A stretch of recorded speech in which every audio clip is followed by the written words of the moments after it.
Thank you so much అండి. Thank you అండి. ఈరోజు నిజంగా నాకు కూడా ఒక మంచి సినిమా చూసిన ఫీలింగ్ వచ్చింది. అందరూ సినిమాలో ఆయుష్ చూశారు, నేను ఈ సినిమా ఆయుష్ చూశాను. ఖచ్చితంగా ఆహాలో చాలా గట్టిగా ఆడే సినిమా అవుద్ది ఇది. ఆహాకి మంచి సబ్స్క్రైబర్స్ అలాగే వ్యూవర్షిప్ కూడా వచ్చే సినిమా అవుద్దని నేను మనస్ఫూర్తిగా కోరుకుంటున్నాను. ఇంకా ఇప్పుడు ప్రజెంట్ ఈ సినిమా ఇండస్ట్రీలో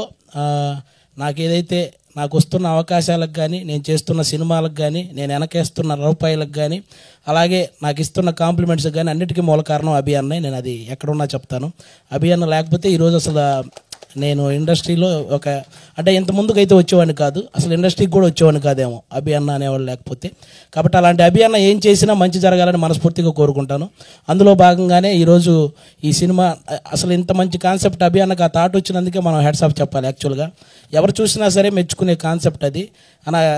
మీకు ఎలాగైతే మన జబర్దస్త్లో మీరు కొత్త కొత్త కాన్సెప్ట్తో వచ్చేవాళ్ళు, కానీ ఈరోజు ఈ స్టెప్ మాత్రం వేరే లెవెల్. ఇంకా మీరు ఆల్రౌండర్ పర్ఫార్మెన్స్ మీ అందరికీ తెలుసు. మీరు కామెడీ చేస్తారు, ఒక సాఫ్ట్వేర్ ఇంజనీర్గా చేయగలరు, ఒక యాంకర్గా చేయగలరు, హీరోగా చేశారు, ఇప్పుడు డైరెక్షన్ చేస్తున్నారు. ఏం చేసినా కూడా అందులో కొత్తగా చేస్తూ సక్సెస్ అవుతూ వస్తున్నారు. ఇలాగే ముందుకు వెళ్ళాలని మనస్ఫూర్తిగా కోరుకుంటున్నానన్న. అలాగే రాస్తారు నన్ను కూడా మధ్యలో ఎన్నో కాంట్రవర్సీలు ఏవైనా జరుగుండొచ్చు, కానీ వాటి తర్వాత ఒక కంబ్యాక్ కావాలని నేను గట్టిగా కోరుకున్నాను.